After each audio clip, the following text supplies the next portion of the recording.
Un cordial saludo, mi nombre es Ernelis Perdón, estudiante de la Universidad de Acambú.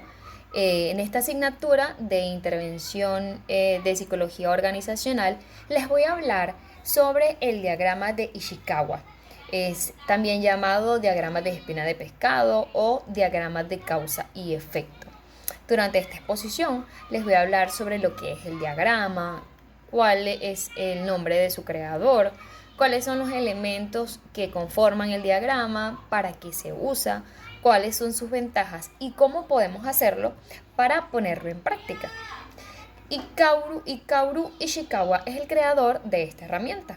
Él es un ingeniero que en el año 1943 desarrolló esta herramienta para graficar o para generar un diagrama que fuera simple y sencillo, en el que se pudieran plasmar cuáles eran las necesidades o algún conflicto en general, e identificar cuáles eran las causas o cuáles eran los elementos que entonces estaban conformando este problema. Dentro de cada organización hay procesos que se retrasan, hay fallas en el proceso de datos, hay problemas de personal, y entonces este diagrama nos va a permitir identificar cada uno de los elementos que forman parte de un problema, el problema que nosotros necesitemos abordar.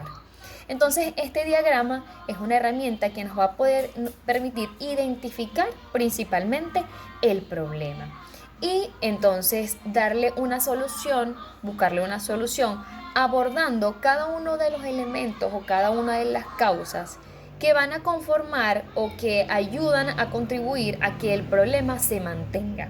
Entonces se hace un análisis detallado de cada uno de estos factores que influyen en estas necesidades o en estos problemas, ¿sí?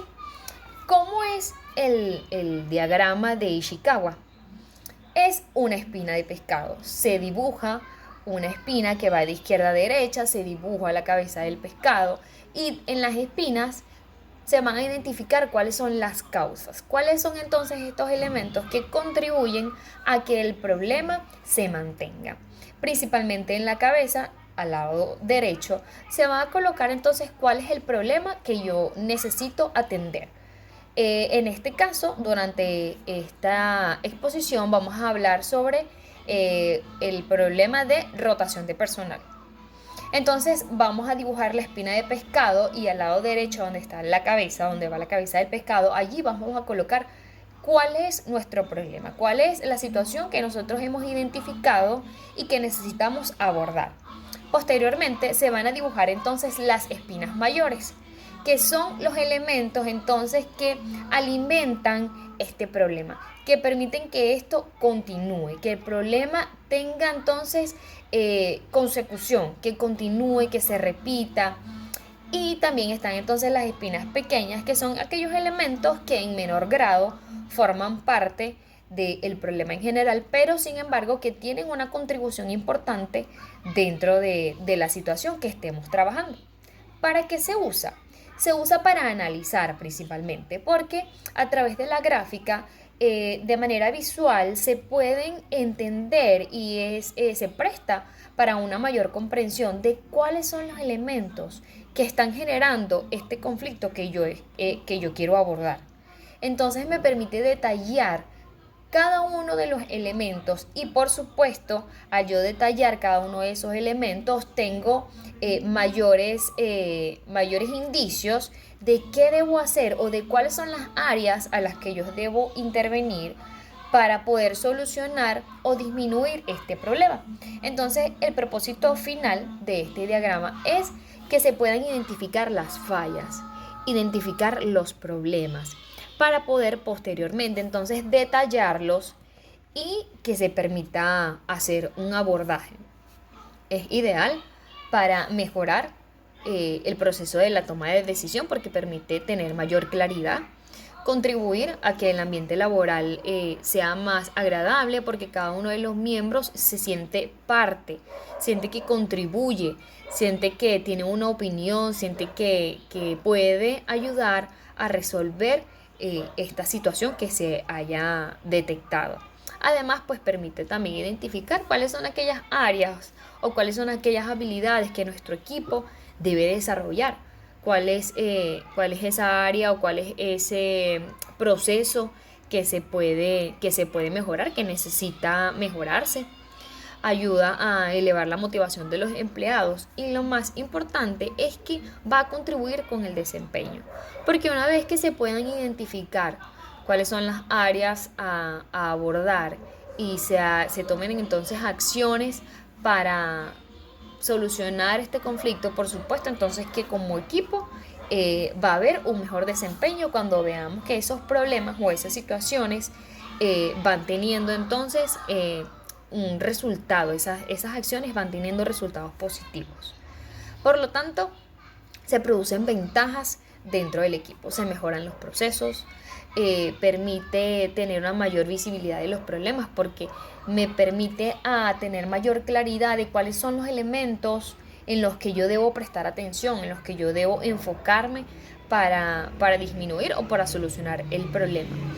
Previene futuros conflictos porque nos permite hacer un análisis detallado entonces de cada área, de la responsabilidad de cada uno o de cómo los elementos entonces forman parte de, de este problema. Y por supuesto que se fomenta el trabajo en equipo.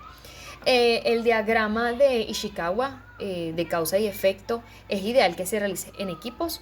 Es importante que se pueda realizar una lluvia de ideas donde cada uno de los participantes pueda tener una oportunidad de brindar una opinión, de brindar una percepción y por supuesto entre todos construir entonces cuáles son los elementos que van a formar parte de esas causas para el problema que ya previamente nosotros hemos detectado o hemos definido. Entonces, ¿cómo hacerlo? ¿Cómo podemos poner en práctica este diagrama? Principalmente debemos identificar un problema. ¿Qué situación deseamos abordar? ¿Qué situación está generando fallas? ¿Qué situación es recurrente y que retrasa algunos procesos? En este caso tomamos el ejemplo de la rotación del personal. Hay mucha rotación de personal. Entonces ese va a ser nuestro problema. Entonces posteriormente vamos a identificar cuáles son los elementos que están contribuyendo a que haya una alta rotación de personal. En este caso pues identificamos 4, los materiales, el material es incómodo, no hay archivos. En cuanto a los métodos de procesar la información, se identifica que constantemente se repiten las tareas, que el personal se cambia tan rápido el personal que no se genera antigüedad dentro de los miembros del equipo. Dentro del contexto hay un ambiente laboral pesado y el lugar donde está la empresa es un lugar inseguro, es un barrio inseguro. Y en cuanto a la mano de obra o el personal, entonces se identifica que no tienen un puesto definido y que hay falta de motivación. Entonces podemos ver cómo hemos puesto en práctica este diagrama. Principalmente hemos diseñado, hemos elaborado la espina de pescado, hemos identificado cuál es el problema y hemos detallado entonces cuáles son los elementos que mantienen o que sostienen este problema. Entonces, lo importante después de esto es poder tomar acción, poder entonces disminuir, hacer lo que se deba hacer para disminuir entonces el efecto que cada uno de estos elementos está teniendo negativamente en la rotación del personal. Si se dan cuenta, es una herramienta que es bastante simple, es sencilla. Sin embargo, es importante no hacer un análisis superficial, sino en realidad profundizar y analizar con detalle la situación que necesitamos abordar para que podamos tener entonces un análisis detallado, paso a paso, poder identificar claramente cuáles son entonces estos elementos que están haciendo o están generando el problema y no permiten entonces que este disminuya. Me parece que es una herramienta bastante sencilla, es una herramienta bastante práctica y que nos va a permitir entonces trabajar en equipo con nuestros equipos de trabajo y entonces crear estrategias para poder disminuir entonces las consecuencias negativas y entonces generar resultados. Después de cierto tiempo, pues dar seguimiento nuevamente para ver entonces en qué punto las necesidades fueron satisfechas y los problemas entonces se les brindó una solución. Mi nombre es Ernelis Perdomo y ha sido un placer para mí estar con ustedes aquí el día de hoy. Muchísimas gracias por toda su atención.